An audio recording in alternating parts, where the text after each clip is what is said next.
Hello, hello, hello, and welcome to the podcast. We're so glad to have you here.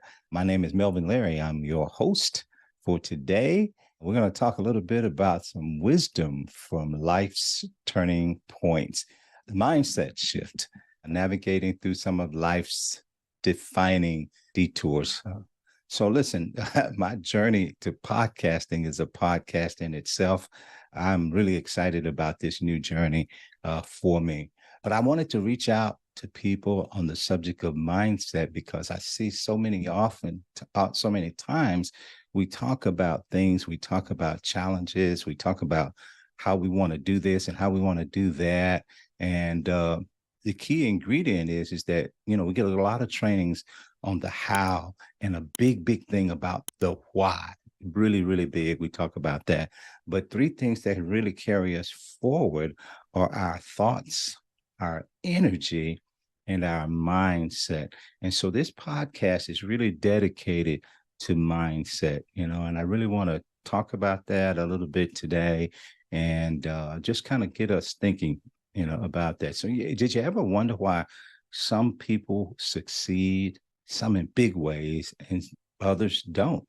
And maybe they're doing the same thing. Maybe have the same venture, the same project, the same business or whatever. And maybe they're just as skilled, but they don't. And so we talk a lot about, you hear sayings about skill set, will set, mindset, and so forth. But most of the time we focus on the skill set and the will set. And we say, hey, listen, if the why is strong, the how is not a problem. And maybe that's true, but I don't think it's always true because sometimes our why can be very clear to us.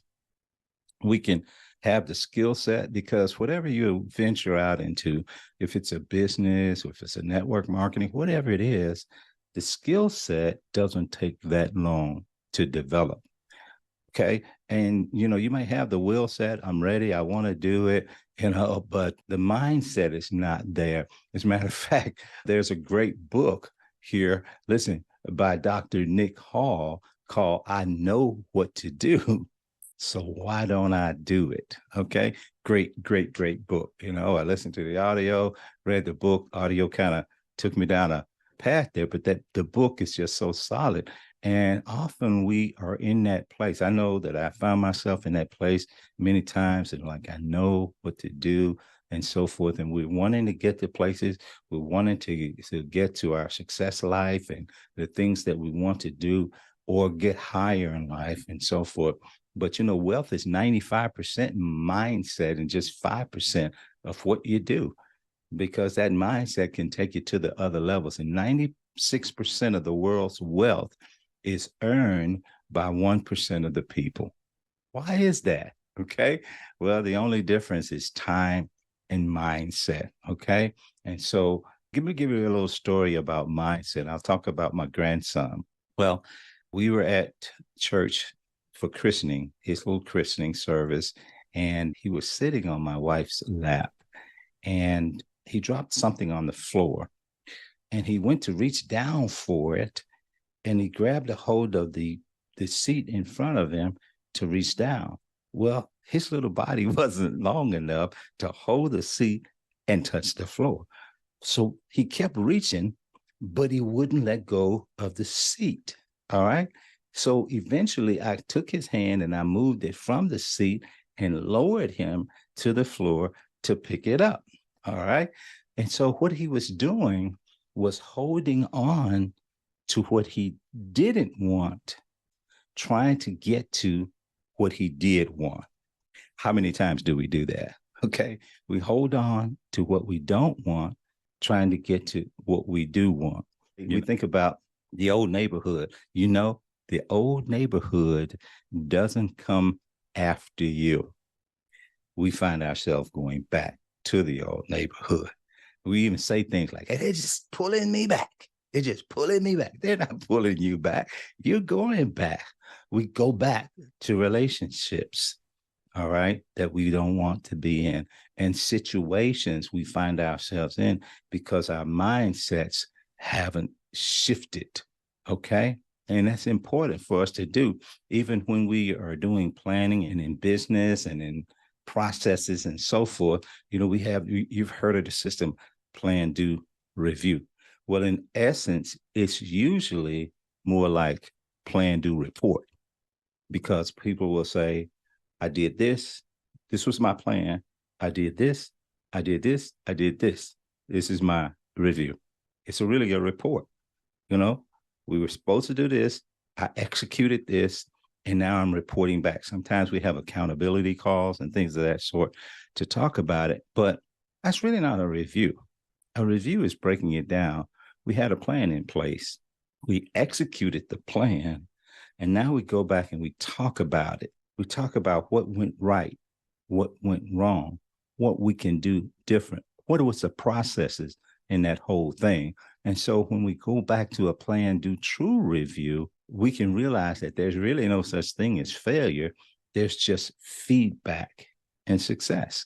Okay. So we do rinse, wash, rinse, and repeat. Okay. But the process that goes in between all of that is a thorough review of it. And so we have to shift how we think about that. Okay. We think about fear, having a fear mindset versus a solutions mindset. And those are the things that may require a shift for us. Think about worry. You can take a whole new look at worry. If you look at it from a success mindset or a growth mindset, then the purpose of worry is to push us to problem solve. It's just like the purpose of pain is to make you aware that something is wrong and needs to be fixed. So when we have something that takes us to a place of worry, then it's really saying there's a problem or situation that needs to be corrected. And so we need to take the steps to do the things that we need to do to fix that. See? And so when I put projects in place and systems in place, then I'm looking for solutions not to worry. Okay. I used to worry about people's concerns about things like cost. Well, is it going to cost too much for them? Are they going to be concerned about what it costs? Is it going to be an issue for them for this or for that? And so I worried about those different things. But then I learned to make that a sorting factor. I learned to say, hey, don't worry about that. I know who doesn't want to do this, or I know who wants to do this at this level or this level or this level. And it became a sorting factor for me instead of a worry factor. And so I learned to focus on processes. Okay. A lot of times we are looking for results and not processes. We're just so results oriented. I always thought that was a good thing when I was in operations. Okay. So the thing is that we plan for results, but we focus on processes. Okay. Got that? We plan for results, focus on processes. If we focus on the processes, then we can get to the results that we plan for. All right. We plan to leave Atlanta and drive to Chicago. That's the plan. The process is getting in the car, finding out our directions, setting out GPS and all of those things. And the process is to get on the road to get there. And we'll get there. We don't have to think about it all the time. All right. But like when I was in management, it was all about results. And so I learned in that period to think about process. I can remember when my boss sitting in his office and he was saying, listen, you need to make the November budget. I remember really well because I had a really bad cold. I was feeling bad and everything. And I said, no, I'm not going to make November. He said, what did you say to me? He was a real hardline guy, And I said, nah, I'm not going to make November. I said, I'll make the quarter though. He said, you'll make November. And I said, no, I won't make November. I'll make the quarter. That's the bigger picture. But I know what October and November play into me making the quarter, understand where I am. So I'll be there. So he got up, he said, well, you better make the quarter. It was funny, But hey, I made the quarter because I understood the process of where I was going. I understood the ebbs and the flows of where I was going. And so the process would get me to the results that I need.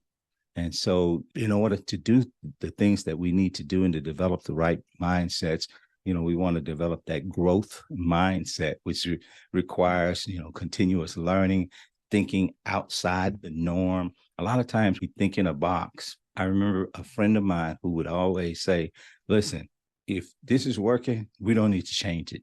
Well, it seemed like at the time that was a good idea. But the fact is that that's the reason many companies failed. They didn't want to embrace the change. They didn't have the mindset to do that and embrace those things that could make it better. And so we look at things one way a lot of times. If you got a piece of paper and a pencil, grab it. I want you to write something down and think in terms of Roman numerals. All right. In Roman numerals, I equals the number 1. So write I equals 1. And then V equals the number 5. Got it? X equals the number 10. L equals 50. All right. So now whenever a letter is behind another, it subtracts the amount. And whenever it is in front, it adds to the number. So I1 V5, IV subtracts the 1 from the 5, makes it a 4.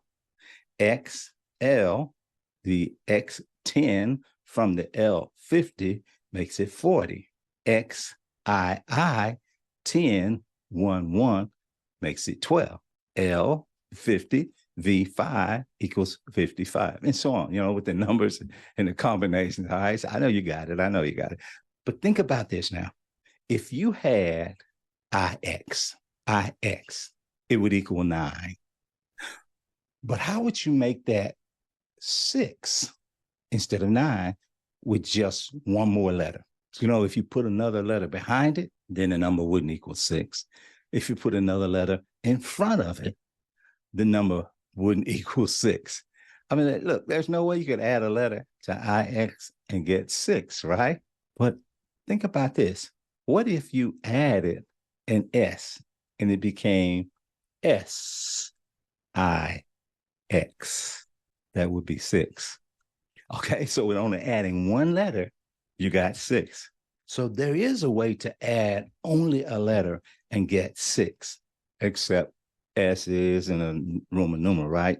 Okay, but see, you thought it had to be another Roman numeral, even though I never said that. That was never stated.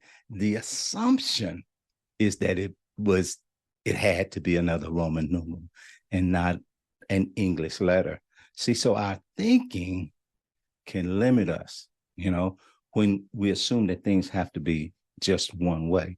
And that's all a part of the mindset. When we don't open our minds to the possibility that there might be another way, we're thinking only one way and we miss the potential for another perspective. Isn't that something? Okay. I mean, listen, there's a tribe, an African tribe, that rain dancers, and they made it rain every time they danced. You said that's impossible. Well, they made it rain every time they danced. Well, you know why they made it rain or how they made it rain every time they danced? Because they danced until it rained. See? So it's a shift in mindset, And so I decided to shift my mindset to go where I want to go rather than where it wants to take me or where my mind wants me to go. Because my mind wants me to go everywhere, man. Man, it wants me to go all over the place. How about your mind? Does your mind do that? Does your mind take you all over the place? Okay, you probably got one of those steel minds, but my mind can take me everywhere, man. Listen, so, I have to shift my mindset to drive it, put the rudder on it, or else it'll be just like a sail flapping in the wind, okay? And so my mindset mantra is to be intentional, strategic, and focused. When I'm intentional about what I want to do, I can put strategies in place to take me to where I'm going and have a commitment to be focused to get there. And I have to constantly remind myself of those things. Okay. And so, hey, listen, I'm out of time today, but look, today I talked about mindset.